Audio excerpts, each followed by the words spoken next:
Bismillahirrahmanirrahim. Assalamualaikum warahmatullahi wabarakatuh dan salam sejahtera. Cikgu ucapkan buat rakan-rakan seperjuangan, rakan-rakan saya di alam maya, di channel Cikgu Sensei dan anak-anak pelajar semua ya. Okey, cikgu ucapkan terima kasih yang tidak terhingga kerana telah pun mengunjungi channel Cikgu Sensei. Dan telah pun menonton beberapa video cikgu sama ada daripada tingkatan 4 maupun tingkatan 5. Terima kasih sekali lagi yang tidak terhingga kerana telah menonton dan menjadikan panduan dalam pembelajaran anak-anak ya, serta perkongsian dalam kalangan rakan-rakan guru. Okey, jadi untuk hari ini cikgu akan memberikan sedikit panduan dan penerangan ringkas berkenaan bab 2 ya, iaitu bab 2 iaitu kebangkitan nasionalisme. Okey, untuk pengenalan anak-anak pelajar lihat pada gambar slide ini ya. Inilah gambaran kepada topik ini. Okey. Kalau pelajar lihat daripada kiri ini adalah tokoh daripada Thailand, Filipina, Mahatma Gandhi dari India dan juga Raden Ajeng Kartini daripada Indonesia. Ini adalah sedikit gambaran awal berkenaan dengan topik ini. Kerana dalam topik ini kita akan membincangkan daripada nasionalisme, maksud nasionalisme sampailah membawa kepada gerakan nasionalisme. Sebab itu tajuk bab ini adalah lebih kepada kebangkitan nasionalisme. Apa yang mendorong tokoh-tokoh tempatan dan juga luar ini untuk bertindak melaksanakan gerakan nasionalisme ya. Okey, teruskan bersama dengan cikgu sehingga ke akhir pembelajaran. Sedikit pengenalan pelajar perlu lihat dalam bab 2 maksud nasionalisme, iaitu topik yang kedua perkembangan idea nasionalisme di barat, perkembangan nasionalisme di Asia dan perkembangan nasionalisme di Asia Tenggara. Ini cikgu akan masukkan dalam part 1 video ini. Untuk bahagian kedua nanti, cikgu akan masukkan daripada topik 5 hingga 8. Latar belakang kemunculan nasionalisme di negara kita, faktor kemunculan gerakan nasionalisme di negara kita, perkembangan nasionalisme serta kesan perkembangan nasionalisme. Okey, untuk topik 5 hingga 8 ini lebih kepada perkembangan nasionalisme di negara kita. Okey ya anak-anak. Okey, harap anak-anak pelajar boleh faham dan jelas pengenalan kepada topik bab 2 ini. Okey, kita lihat dahulu garis masa ya. Inilah secara keseluruhannya di dalam bab 2 perkembangan nasionalisme yang berlaku di beberapa negara ya. Bermula dengan Eropah yang bermula dengan terjadinya revolusi England, revolusi Amerika, revolusi Perancis, dahagi India, pembaharuan Meiji di Jepun, gerakan pan-Islamisme di Tanah Melayu, revolusi Filipina, revolusi Cina, Sumpah Pemuda Indonesia dan Perjuangan Kesatuan Melayu Muda. Ini gambaran awal gerakan nasionalisme ataupun perkembangan nasionalisme bermula daripada Eropah, Asia Tenggara dan maupun negara kita sendiri.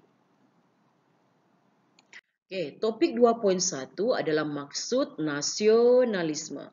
Okey, di dalam topik maksud nasionalisme ini, pelajar kena faham apa yang dimaksudkan dengan nasionalisme secara lengkap. Selama ini pelajar tahu mungkin cinta akan tanah air saja ya. Dalam bab ni, pelajar akan tahu dengan lebih detail apa yang dimaksudkan dengan maksud nasionalisme. Okey, maksud nasionalisme sebenarnya selain daripada perasaan cinta yang mendalam akan bangsa dan negara, nasionalisme juga adalah semangat kebangsaan ya, yang ditunjukkan melalui sikap dan pendekatan.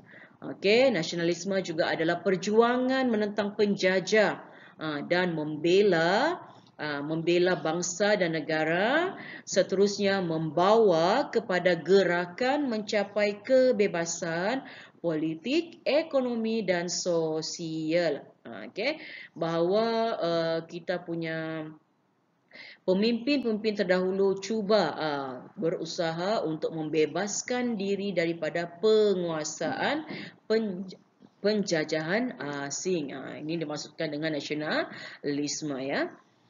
Okey, kita lihat pula pendapat tokoh-tokoh. Beberapa tokoh-tokoh yang telah mengetengahkan apa yang dimaksudkan dengan nasionalisme mengikut pendapat mereka masing-masing lah. Okey, yang pertama kita lihat pendapat Hans Kohn. Beliau mengatakan bahawa nasionalisme ini adalah gerakan. Gerakan yang mana meletakkan kesetiaan terhadap negara dan bangsa, itulah yang mendorong kepada gerakan nasionalisme. Okey, menurut Profesor William Arrof pula mengatakan beliau merujuk kepada kebangkitan nasionalisme Melayu. Okey, kerana adanya kesedaran dan ketegasan dekad terakhir sebelum Perang Dunia Kedua. Malah orang Melayu telah diancam dari segi hak dan kepentingan dan telah diancam dari segi ekonomi.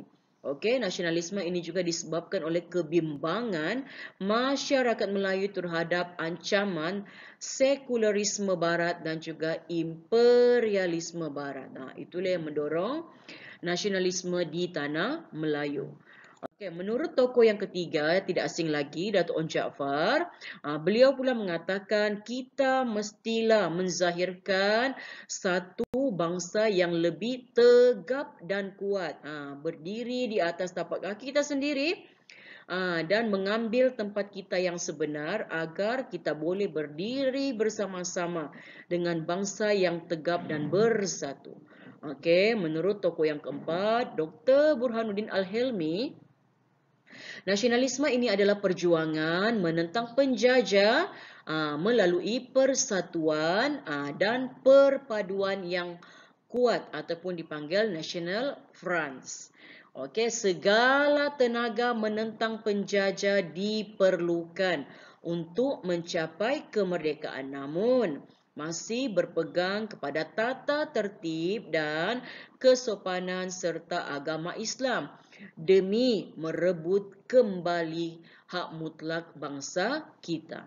Okey, tokoh yang kelima adalah pakar sejarah Dr. R. Sunteralingam, berpendapat nasionalisme ini adalah fenomena sejagat, fenomena yang dialami oleh semua negara yang mana mahukan mengiktiraf hak setiap bangsa di dunia ini, menubuhkan negaranya sendiri, memindahkan kedaulatan kepada rakyat dan menuntut kesetiaan ulung individu yang disalurkan kepada negara bangsa itu.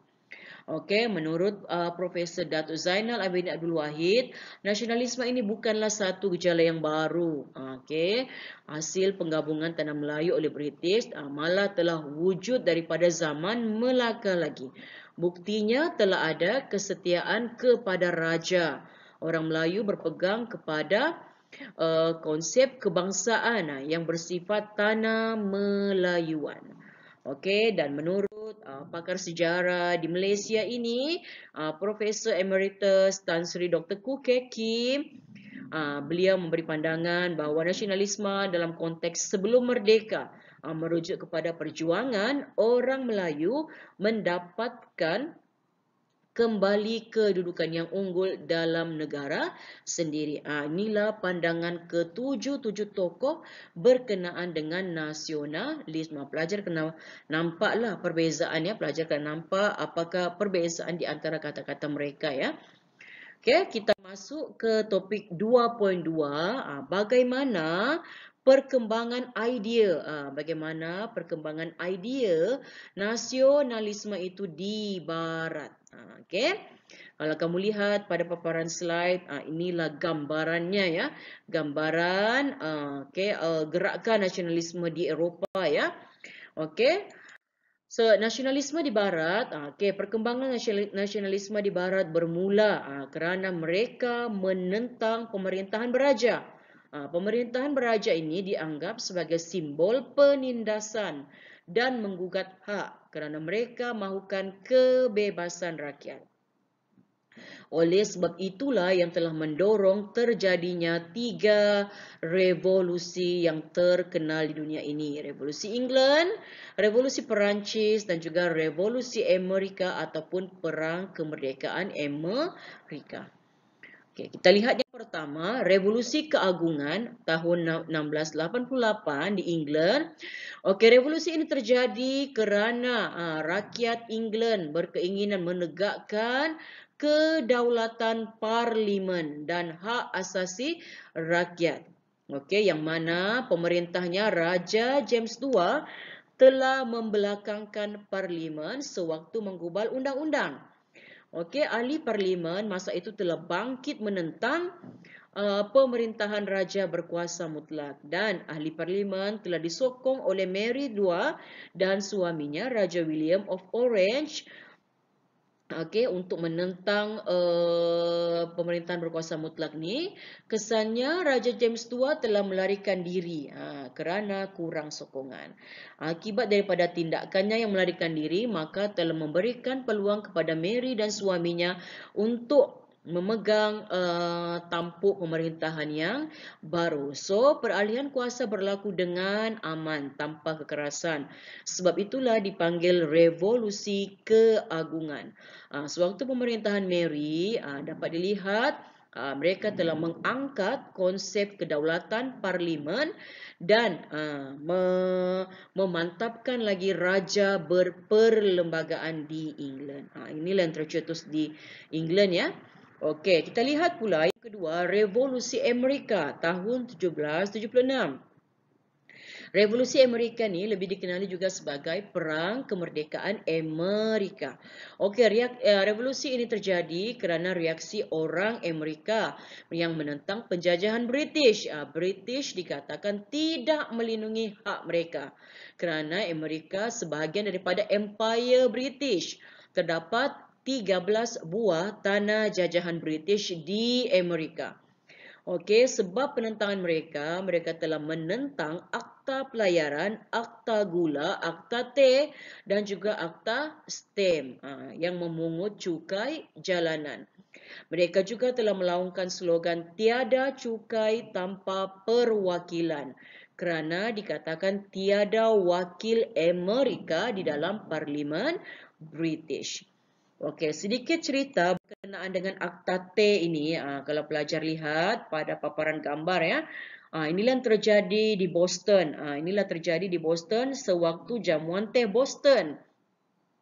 Okey ya, kalau kamu lihat di sini peneroka Boston rasa tidak puas hati ya dengan pemerintahan British pada masa itu yang memberikan kuasa kepada Syarikat Hindia Timur untuk membawa masuk bekalan teh ya, dan telah memberikan peluang kepada dinasti King untuk masuk membawa bekalan teh juga tanpa cukai. So, peneroka Boston rasa marah dan telah membuat tindakan mengambil semua bekalan-bekalan teh yang ada di atas kapal dan membuang semua bekalan tersebut di pelabuhan Boston. Itulah ceritanya ya, Akta Teh.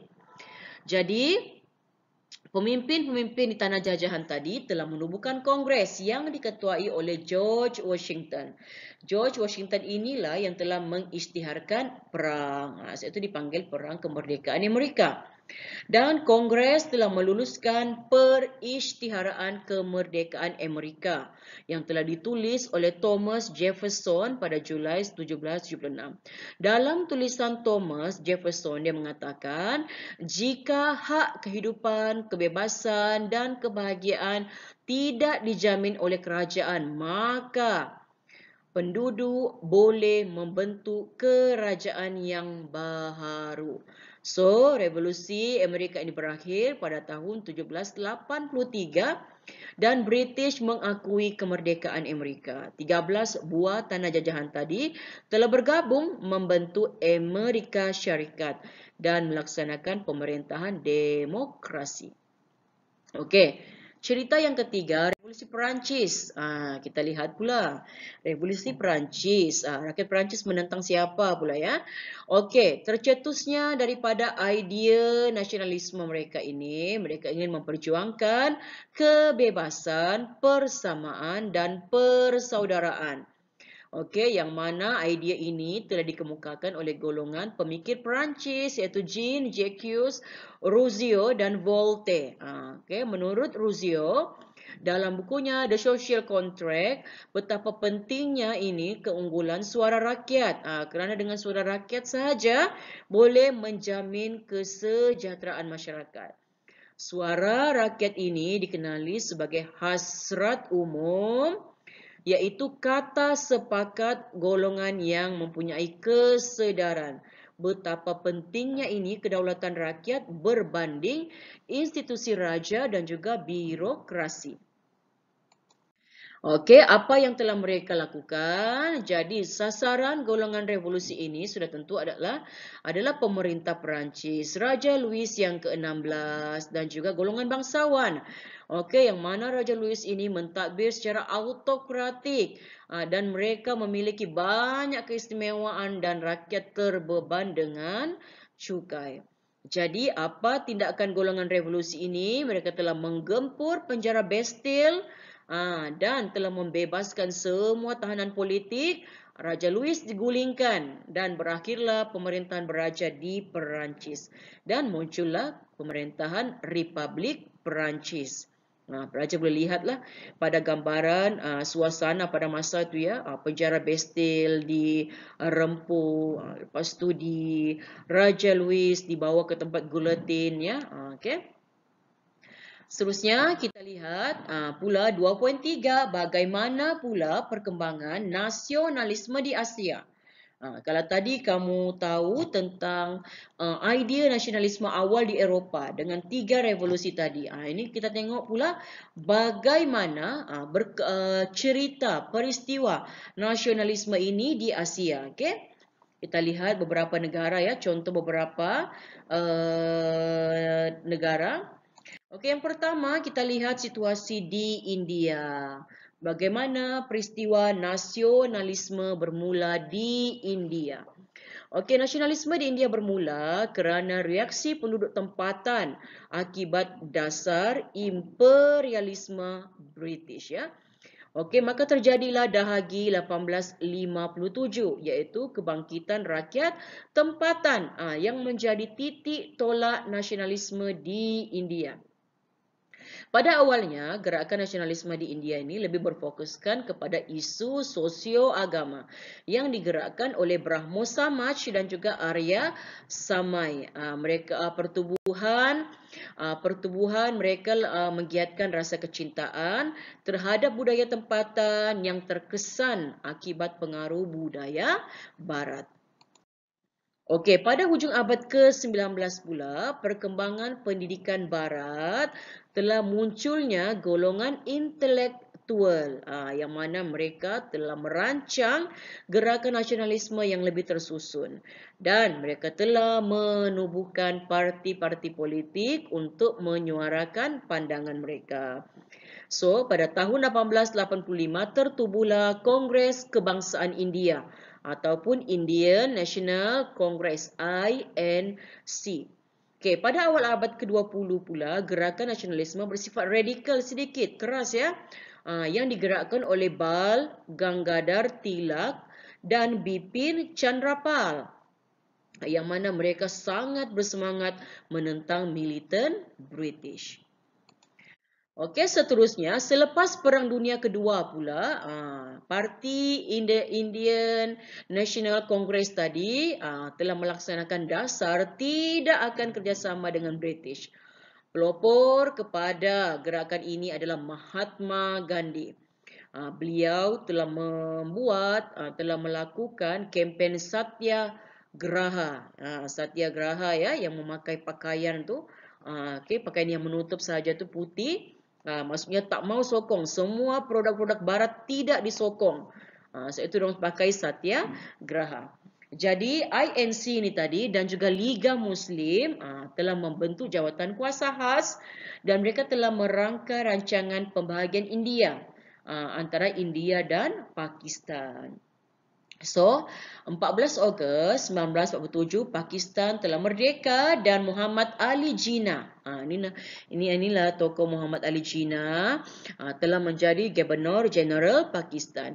Dan sehari selepas tu 15 Ogos India telah merdeka dan Jawaharlal Nehru telah menjadi Perdana Menteri India yang pertama. Inilah gambar Nehru, okey. Inilah Perdana Menteri India yang pertama. Inilah cerita nasionalisme di India. Okay, kita lihat pula cerita nasionalisme di China. Okey, gerakan nasionalisme di China bertujuan untuk mengukuhkan peradaban China dalam kalangan rakyat China daripada ancaman politik dan ekonomi kuasa asing. Nasionalisme di China bermula apabila mereka menentang kelemahan dinasti Manchu. Dinasti Manchu ini dianggap sebagai orang luar dan dikatakan telah hilang mandat, hilang kepercayaan kerana gagal menghalang kemasukan pengaruh Barat. Okey.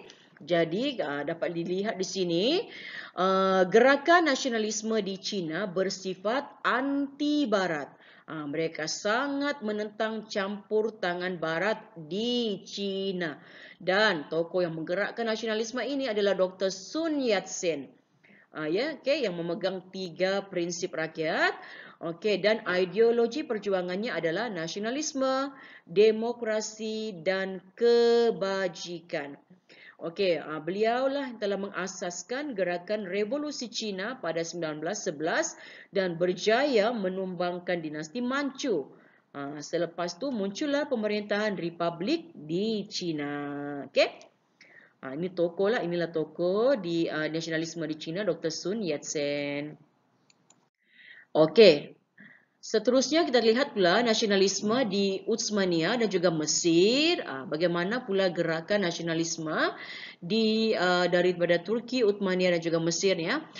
Nasionalisme lahir daripada kesedaran untuk mempertahankan sistem pemerintahan Islam dan agama Islam yang telah diancam oleh imperialisme Barat pada abad ke-19. Oleh itu tercetuslah gerakan Islah dan gerakan Pan-Islamisme. Gerakan Islah adalah gerakan pemulihan Islam yang dipelopori oleh Said Jamal al-Din al-Afghani dan Syekh Muhammad Abduh. Pada masa itu telah berlakunya imperialisme Barat di Mesir menyebabkan bertembungnya budaya Eropah Amerika dengan budaya tempatan. Seterusnya telah mengubah budaya dan tradisi kepercayaan masyarakat. Oleh sebab itulah gerakan Islah menyeru umat Islam pada masa itu berpegang semula pada ajaran Islam yang sebenar. Kembali semula kepada ajaran-ajaran Al-Quran dan juga Al-Hadis. Perbaiki hidup masyarakat dan melepaskan diri daripada penjajah. Manakala gerakan Pan-Islamisme pula dipelopori oleh Said Jamal al-Din al-Afghani. Beliau telah menubuhkan kumpulan Al-Urwa Al-Wuthqa, maksudnya ikatan yang kuat. Kumpulan ini memperkuatkan rasa persaudaraan dan membawa kemajuan. Akbar Al-Urwa telah menyebarkan idea Pan-Islamisme, menyeru penyatuan persaudaraan umat Islam di seluruh dunia untuk menghalang kuasa Barat.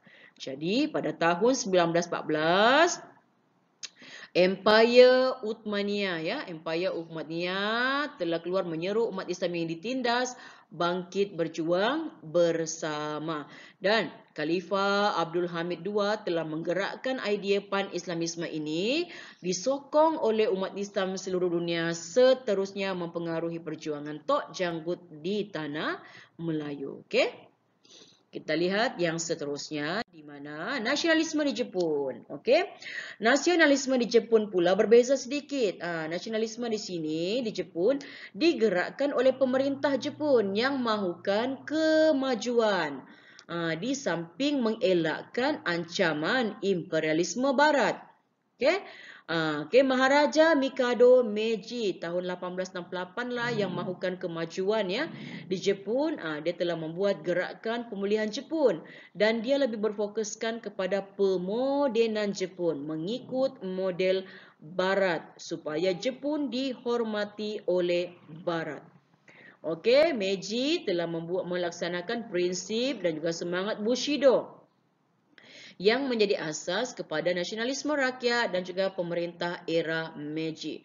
Gerakan pemulihan iaitu pembaharuan semua aspek kehidupan menyebabkan Jepun muncul sebagai negara industri dan kuasa tentera yang kuat di Asia. Okey, namun desakan ekonomi dan nasionalisme oleh tentera yang telah menjadikan Jepun sebagai kuasa tentera yang kuat di Asia, ditakuti, digeruni di Asia. Okey. Okey, 2.3 tadi nasionalisme di Asia. Kita mengambil contoh India, kita mengambil contoh China, kita mengambil contoh Turki, Uthmaniyah dan juga Mesir. Dan yang keempat tadi nasionalisme di Jepun. Sekarang kita lihat pula perkembangan nasionalisme di Asia Tenggara. Okey. Ini pelajar lihatlah beberapa gambar-gambar tokoh-tokoh nasionalis di Asia Tenggara. Okey. Mewakili beberapa negara ni, ada Indonesia, Thailand, Filipina, Vietnam dan juga Burma ya. Okey, kita lihat satu persatu bagaimana perkembangan nasionalisme di negara-negara tersebut. Okey, yang pertama kita lihat nasionalisme di Filipina. Okey, sama juga matlamat utama ingin menghapuskan penjajahan asing. Pada awalnya gerakan propaganda digerakkan oleh Jose Rizal. Beliau mahukan Filipina dijadikan sebahagian daripada wilayah Spanyol. Maka Jose Rizal telah menubuhkan Liga Filipina. Seterusnya 1892 dia telah mendesak Spanyol melakukan pembaharuan politik, ekonomi dan sosial. Okey, seterusnya akibat daripada kegagalan gerakan propaganda telah mencetuskan idea yang lebih radikal. Okey, Andres Bonifacio telah menubuhkan Katipunan. Okey, beliau mahukan kemerdekaan dengan cara revolusi. Oleh sebab itulah Akbar Katipunan itu yang menjadi gerakan revolusioner dengan menggunakan Akbar Kalayan, menyebarkan idea revolusi kepada rakyat Filipina. Okey, Bonifacio dan juga Aguinaldo, Bonifacio dan juga Aguinaldo telah melancarkan revolusi Filipina pada 1896 untuk menyingkirkan Spanyol walaupun gagal. Okey, macam mana pula dengan gerakan Aguinaldo? Aguinaldo pula dia bekerjasama dengan Amerika Syarikat untuk mengusir Spanyol. Okey. Namun perisytiharaan kemerdekaan Filipina oleh Aguinaldo tidak diiktiraf oleh Amerika. Sebaliknya Filipina diletakkan di bawah penguasaan Amerika. Oleh sebab itulah, golongan nasionalis pada masa itu mengubah strategi perjuangan mereka. Mereka menggunakan saluran diplomasi dan parti politik pun bercorak sederhana. Okey, pendekatan kerjasama telah digunakan oleh Sergio Osmena, Parti Nasionalis, dan akhirnya beliau telah dilantik menjadi anggota Dewan Perhimpunan Filipina pada tahun 1907. Inilah tiga tokoh ya di Filipina, Jose Rizal, Andres Bonifacio dan juga Aguinaldo. Okey, kita lihat nasionalisme yang kedua, perkembangan nasionalisme yang kedua di Burma ataupun Myanmar. Okey, manifestasi perjuangan nasionalisme di Burma menentang British dikemukakan oleh golongan kelas menengah, golongan Sami Buddha ataupun Pongyi, golongan Takin, Siswaza University dan juga golongan petani. Okey, gerakan nasionalisme digerakkan oleh golongan kelas pertengahan yang berpendidikan barat. Okey, di Burma ini mereka rasa kedudukan agama Buddha telah diancam Oleh itu, Persatuan Belia Buddha 1906 telah ditubuhkan. Okey, Persatuan Belia Buddha ingin mengekalkan tradisi Buddha, pendidikan dan juga kebudayaan Burma. Malah persatuan ini juga telah menggunakan isu kasut. Isu kasut sebagai mereka punya gerakan perjuangan ya. Yu Bape pada masa itu pemimpin yang radikal, telah menukar nama persatuan ini kepada Persatuan Kesatuan Burma. Okey, seterusnya, isu bangsa Burma juga diperjuangkan. Pada tahun 1920 telah terjadinya revolusi pelajar yang mahukan penubuhan universiti. Golongan Sami Buddha pula telah menubuhkan Majlis Sangha Samagi. Pemberontakan Sayasan, Sayasan adalah bekas Pongyi, bekas golongan Sami Buddha tadi, yang mendapat sokongan golongan petani yang terbeban dengan cukai. Selain itu, pengenalan Perlembagaan Burma pada tahun 1935 telah memisahkan Burma dengan India. Okey, seterusnya telah merangsang mereka untuk berjuang ke arah berkerajaan sendiri. Golongan takin tadi iaitu pelajar universiti telah menubuhkan Partido Bama Asia Yone ataupun Kami Orang Burma, sebagai wadah perjuangan kemerdekaan Burma. Okey, tokoh seperti Aung San, Kyaw Nin dan juga Yuno adalah golongan takin. Takin itu tuan. Okey, menegaskan orang Burma mesti ditadbir oleh Burma juga. Okey, dan Dr. Ba Maw telah dilantik menjadi Perdana Menteri Burma yang pertama. Okey, ini cerita nasionalisme di Burma. Okey, kita lihat pula nasionalisme di Vietnam. Vietnam ya. Okey.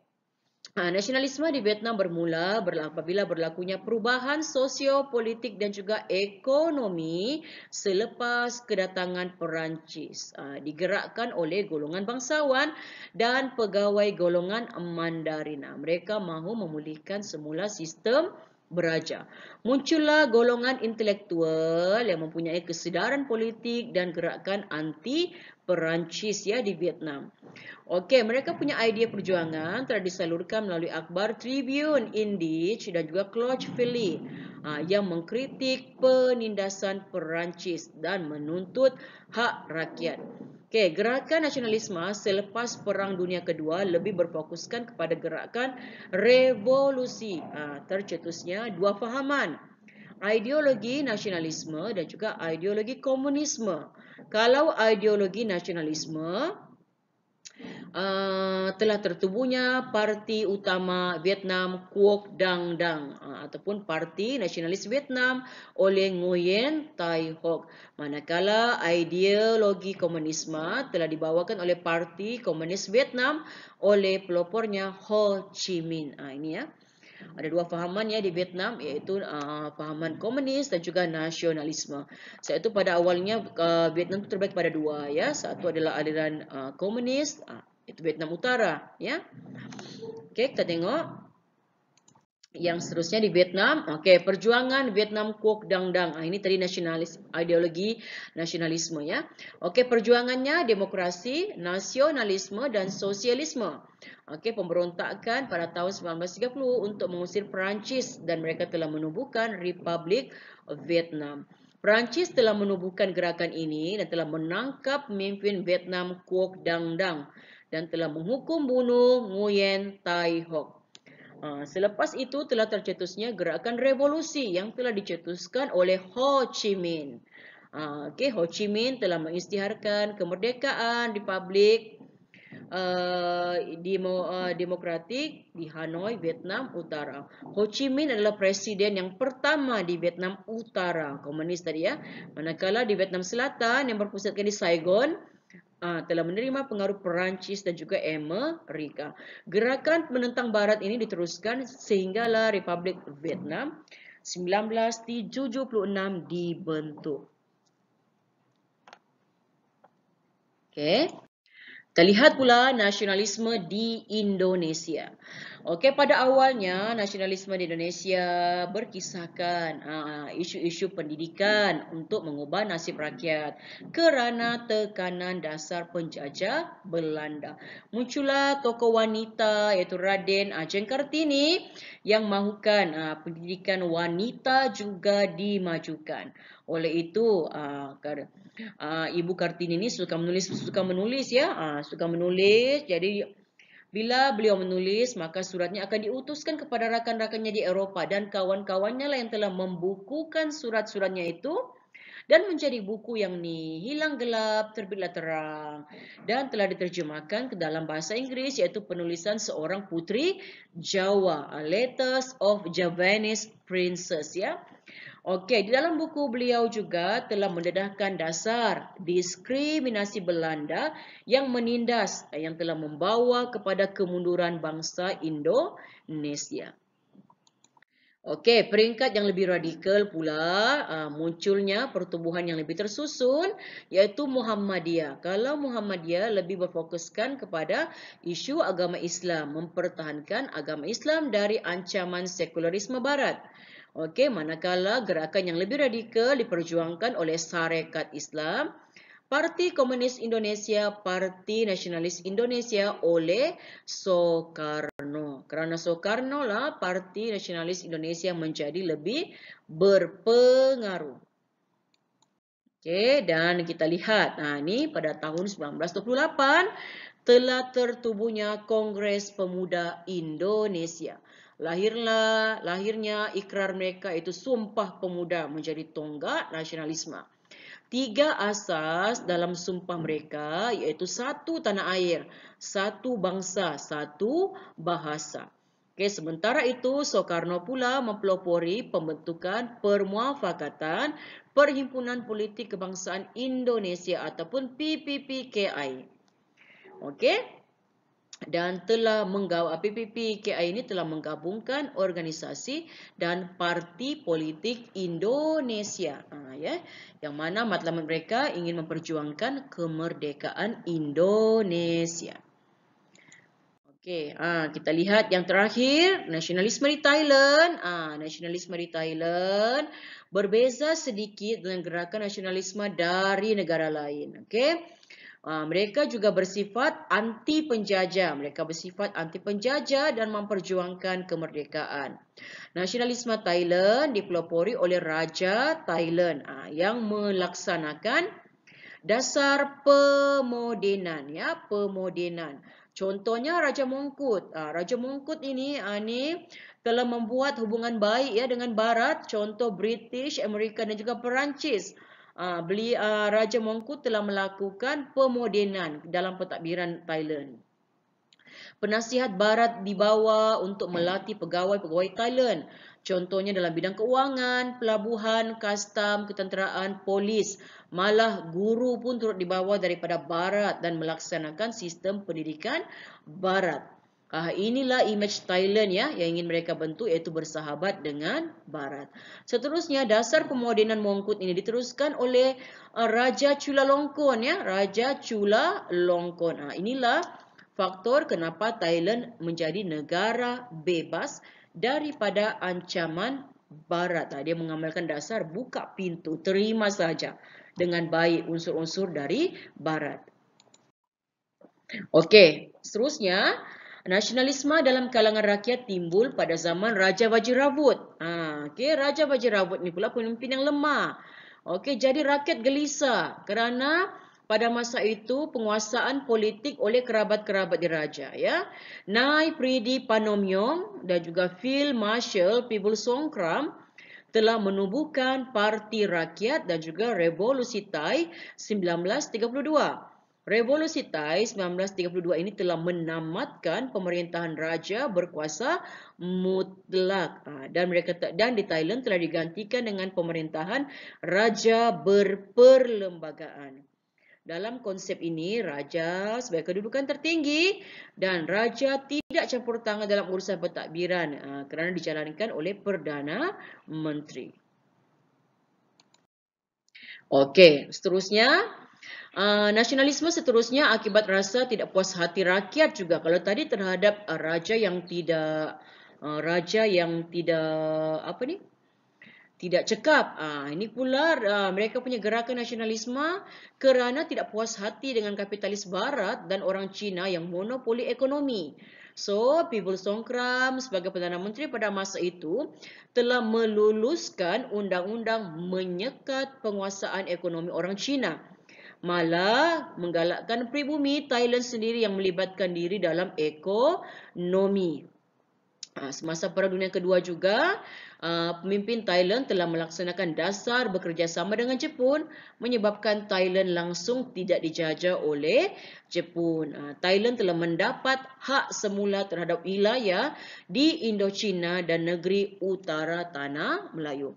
Beginilah gerakan nasionalisme di Thailand yang mana yang pertama tadi Raja Mongkut mengekalkan kedaulatan Thailand dengan cara bersahabat dengan Barat. Yang ini pula mereka telah menurunkan raja yang tidak cekap dan menggantikan dengan raja berperlembagaan. Seterusnya menghapuskan orang Cina dan kapitalis Barat yang monopoli ekonomi dan digantikan dengan orang tempatan. Okey. Sampai sini dulu bahagian 1. Okey, tengok panjang kan? Panjang lebar kita cerita baru bahagian 1. Okey, inilah elemen-elemen kewarganegaraan. Dalam topik ini betapa pentingnya kita berwaspada dengan kuasa asing. Betapa pentingnya ilmu dalam kehidupan dan kita menghargai sumbangan-sumbangan pemimpin untuk mengekalkan kedaulatan negara kita serta kita meneladani perjuangan pemimpin-pemimpin terdahulu. So, jangan lupa sila subscribe channel Cikgu Sensei, sila like, nonton betul-betul, fahamkan betul-betul dan tolonglah like, okay, dan sharing dengan rakan-rakan anda, okay, anak-anak. Kita akan bersambung lagi dalam part 2, okay, tunggu video cikgu yang seterusnya untuk sambung tentang perkembangan nasionalisme di negara kita. Yang tadi ni kita belajar daripada Eropah, Asia dan juga Asia Tenggara. Nanti part 2 kita akan belajar pula gerakan nasionalisme di negara kita sendiri. Okay? Cikgu harap pelajar-pelajar boleh faham apa yang tadi cikgu telah sampaikan, apa yang telah cikgu sampaikan, dan cikgu ucapkan terima kasih sekali lagi kerana telah menonton, telah mengikuti video-video cikgu walaupun mengambil masa yang panjang. Cikgu harap sangat bermanfaat dan juga membantu anda untuk faham. Okay, jumpa lagi untuk video akan datang.